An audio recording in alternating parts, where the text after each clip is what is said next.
সবসময় যারা বিনাশকারী তারাই অসুর।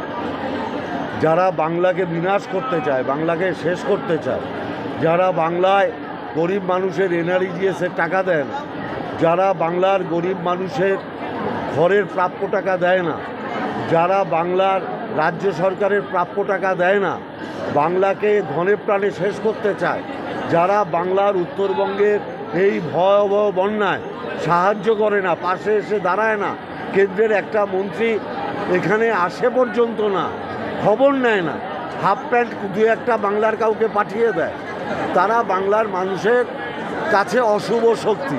অতএব অশুভ শক্তি মানেই অসুর। অতএব বাংলার অসুর তারা সারা বাংলার মানুষ জানে। মমতা ব্যানার্জির নেতৃত্বে বাংলার মানুষ সেই অসুর নিধন করে। আগের দিন নিদান দিয়েছিলেন যে যদি একজন বৈধ ভোটারেরও ভোট কেটে দেয় তাহলে পাড়ার বিজেপি নেতাদের ধরে আটকে রাখুন। আজকে আবার নিদান দিলেন নতুন করে যে গামছা দিয়ে বেঁধে রাখুন যতক্ষণ না নাম তুলছে। না, আমার বক্তব্য হচ্ছে বৈধ ভোটারের নাম বাদ দেওয়া যাবে না। বৈধ ভোটারের নাম যদি ইচ্ছাকৃতভাবে বাদ দেয় তাহলে বুঝতে হবে সেটা বিজেপি নেতাদের ইনস্ট্রাকশানে সেই নাম বাদ যাচ্ছে। নইলে নির্বাচন কমিশন ওইসব নাম পাবে কি করে?